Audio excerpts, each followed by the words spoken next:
नमस्कार दोस्तों, आप सभी का स्वागत है। दोस्तों, आज के इस कहानी के जरिए मैं मन को वश में करने के लिए क्या करें बुद्ध की कहानी शेयर करके आपको बताने वाला हूँ कि आप मन को वश में करने के लिए क्या कर सकते हैं। तो बिना समय को गंवाए चलिए जानते हैं कि हम सब मन को वश में करने के लिए क्या कर सकते हैं। अगर आप इस कहानी के पीछे के तर्क को समझ ले तो आपका दिमाग काबू में हो सकता है। जब मैंने पहली बार यह कहानी पढ़ी तो मुझे इसका तर्क समझ में नहीं आया, लेकिन इसकी भावना प्रेरणादायक है। एक बार महात्मा बुद्ध किसी नगर से गुजर रहे थे। बुद्ध की नजर एक कपड़ा व्यापारी पर पड़ी जो उदास और निराश दिख रहा था। बुद्ध उसके पास गए और पूछा, हे भक्त, तुम इतने दुखी क्यों हो? यदि आप मुझे अपनी चिंता के बारे में बताएं तो मैं आपकी मदद कर सकता हूँ। कपड़ा व्यापारी ने बुद्ध को प्रणाम किया और उन्हें अंदर आमंत्रित किया। व्यापारी ने कहा कि जब से मेरी पत्नी की मृत्यु हुई है तब से मेरे छोटे बेटे की देखभाल के लिए घर पर कोई नहीं है, इसलिए मैं हमेशा उसे अपनी दुकान पर लाता हूँ। लेकिन वह मेरी दुकान पर आने वाले हर ग्राहक की पगड़ी उतार देता है और कभी कभी उनका बैग उठाकर बाहर फेंक देता है। मैंने डाटा को बहुत समझाने की कोशिश की, लेकिन वह नहीं समझा।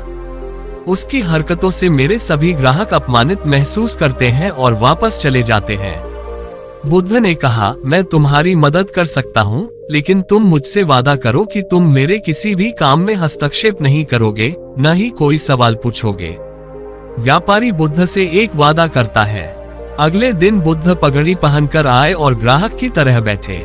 व्यापारी के बेटे ने आकर बुद्ध की पगड़ी उछाल दी। महात्मा बुद्ध मुस्कुराए और बोले, बहुत अच्छा, जाओ और वह पगड़ी वापस ले आओ। वह बच्चा दौड़कर पगड़ी ले आया और बुद्ध को दे दी। अगले दिन बुद्ध एक कुल्हाड़ी और लाठी लेकर आए। लड़के ने फिर पगड़ी उछाली। बुद्ध ने लड़के को एक कुल्हाड़ी और लकड़ी दी और कहा, जाओ इस लकड़ी को काटो। व्यापारी को थोड़ा डर था कि कहीं उसके बेटे को चोट न लग जाए, लेकिन उन्हें अपना वादा याद था। 7 दिनों तक महात्मा बुद्ध कोई न कोई नया काम लेकर आते और लड़के से करवाते। जल्द ही लड़का भूल गया कि उसे किसी की पगड़ी उछालनी है। व्यापारी बहुत खुश हुआ और बुद्ध को धन्यवाद दिया। मैं जानता हूँ कि इस कहानी और मन के नियंत्रण के बीच कोई विशेष संबंध नहीं है, लेकिन पहले आप इस तर्क को समझ लें। यदि हम अपने मन को अपने अनुसार कार्य नहीं कराएंगे तो मन अपने अनुसार कार्य करेगा। यदि हम मन को अपनी इच्छानुसार नियंत्रित कर ले तो मन को नियंत्रित किया जा सकता है। मन 2 तरह से काम कर सकता है। पहला, मन अपनी इच्छानुसार काम कर सकता है, या दूसरा, हम मन से अपनी इच्छानुसार काम करा सकते हैं।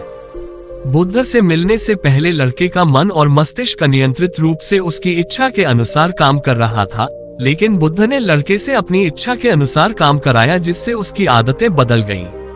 दोस्तों, हम आशा करते हैं कि आपको बुद्ध की यह कहानी पसंद आई होगी।